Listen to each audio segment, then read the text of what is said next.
SIR सुनवाई के दौरान हुआ जमकर हंगामा। लोगों का आरोप है कि एसआईआर सुनवाई के दौरान रिसीट कॉपी नहीं दी जा रही है। ये मामला सामने आया है आज हुगली जिले के पांडुआ ब्लॉक के हरालदातपुर, वाटिका बैची और सिमलागढ़ वीटीसिन इलाके में एसआईआर सुनवाई पांडुआ सुपरमार्केट में आयोजित हुई थी। इस सुनवाई में पहुंचे कई मतदाताओं ने आरोप लगाया कि संबंधित क्षेत्र की ईआरओ सुप्रीम कोर्ट के निर्देश के अनुसार दस्तावेज जमा करने पर विधित रिसीट कॉपी नहीं दे रहे हैं। केवल सुनवाई नोटिस पर स्टाम्प और हस्ताक्षर कर दिया जा रहा था, जबकि जमा किए गए दस्तावेजों का विवरण सिविल पर लिखा नहीं जा रहा था। इसको लेकर मतदाताओं ने काफ़ी हंगामा किया। मौके पे पहुंचे सप्तग्राम के रहने वाले गौघाट के पूर्व विधायक व तृणमूल कांग्रेस के सक्रिय नेता व समाज सेवी मानस मजुमदार, जिन्होंने एईआरओ और अधिकारियों से बात की कि हर जगह पर इस तरह के दस्तावेज दिए जा रहे हैं और हस्ताक्षर भी किया जा रहा है। इसके बाद से लोगों को समझाया गया और सुनवाई के दौरान सबको रिसीट कॉपी मिलने लगी। आवश्यक कागज जमा किए गए थे, तभी रिसीट कॉपी मांगी जा रही थी। आपत्ति दर्ज कराने के बाद अंत में सुनवाई केंद्र पर नियम के अनुसार दस्तावेजों का उल्लेख करते हुए रिसीट कॉपी देना शुरू कर दिया।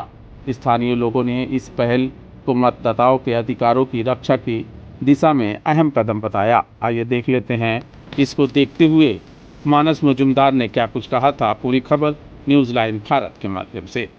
সুপ্রিম কোর্ট 19 জানুয়ারি একটা নির্দেশ দিয়েছে যে এসআইআর কেন্দ্র যেখানে যেখানে যারা এসআইআরে কেন্দ্রে অ্যাপিয়ার হচ্ছেন তাদেরকে একটা রিসিভ দেওয়া। যেরকমভাবে রিসিভের নিয়মাবলী বলেছে, বহু ব্লকে দেখা যাচ্ছে যে সেরকমভাবে এআরওরা বা যারা বিএলও আছে তারা সেরকম রিসিভ কপি দিচ্ছেন না। পান্ডুয়াতেও দেখা গেছে। এ বিষয়ে কি বলবেন? দেখুন, সুপ্রিম কোর্টের নির্দেশের পরে বেশ কয়েকদিন কেটে গেছে। গতকাল বিকেল পর্যন্ত বেশিরভাগ বিডিও অফিসে যারা এইআরওরা আছে, যারা হিয়ারিংয়ের মূলত দায়িত্বে, তারা শুধু ওই হয় বিওলোকে দিয়ে স্টাম্প মেরে রিসিভ কপির উপরে হিয়ারিং নোটিশের উপরে সই করে ছেড়ে দিয়েছে। আর না হলে ওই অন্য কোনো অফিসারও যদি সই করে স্টাম্প মারে, সেটা এর বাইরে কিছু হয়নি। কিন্তু প্রপার ওয়েতে সুপ্রিম কোর্ট যেটা বলেছিল যে প্রত্যেক শুনানিতে আসা যারা সাধারণ মানুষ তাদেরকে রিসিপ্ট দিতে হবে এবং উইথ ডকুমেন্ট, মানে যে কাগজ সে জমা করেছে সেটা উল্লেখ করে।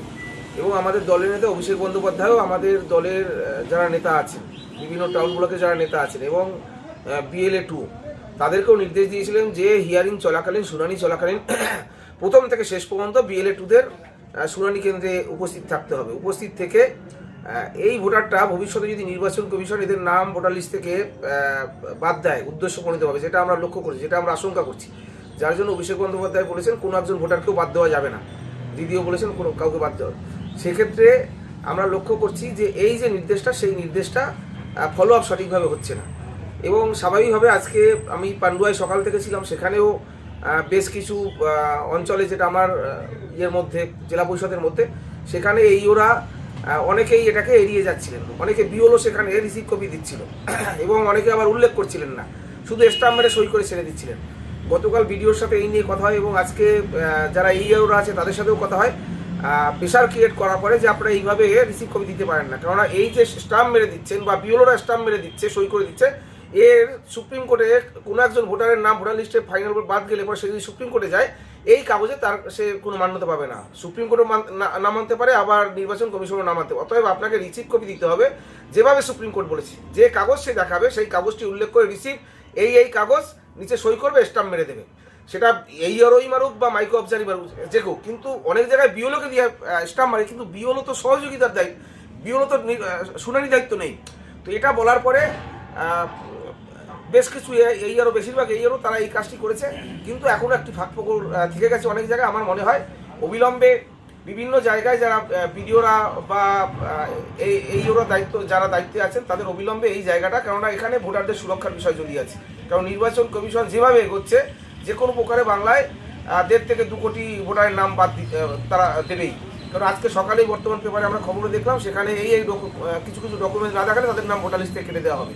তো স্বাভাবিকভাবে এই যে এসআর, সেটা বাংলা এবং বাঙালি যে ভোটারের সংখ্যা, সেই ভোটারের সংখ্যা কীভাবে কমিয়ে দেওয়া যায় সেটা তাদের একটা প্রচেষ্টা। এবং সেই জায়গায় ভোটারকে যদি বাঁচাতে হয়, প্রত্যেক ভোটারকে দায়িত্ব তার নিজের যে রিসিভ কপিটা সেটা সেটা রিসিভ করছে কি না সেটা উল্লেখ করে, কোন কোন ডকুমেন্ট সেটা উল্লেখ করে রিসিভ করে সই দিচ্ছে এটা দেখে নেওয়া। যদি না দেয় প্রথমে ভোটারের বিরোধিতা করা উচিত। এবং সেখানে আমাদের দলের একটা বড় ভূমিকা থাকে, আমাদের এইআরওদের বিএলএ2দের একটা বড় ভূমিকা থাকে। যেখানে যেখানে এই ভূমিকা আমাদের বিএলআর সঠিকভাবে পালন করতে পেরেছে সেখানে কিন্তু প্রপার ওয়েতে নির্বাচন কমিশন শেষ পর্যন্ত দিতে বাধ্য হয়েছে। এবং আমরা আজকে পান্ডুয়ায় দেখেছি, পান্ডুয়ায় শেষ পর্যন্ত এক প্রকার বাধ্য করে চেঁচামেচি করার পরে কিন্তু নির্বাচন কমিশন এই প্রপার ওয়েতে ডকুমেন্টস উল্লেখ করে ওরা সই করে রিসিভ কপি দিয়েছে, তার আগে দেয়নি। আপনার নাম দাদা? মানস মজুমদার, প্রাক্তন বিধায়ক, বর্তমান জেলা পরিষদের সদস্য।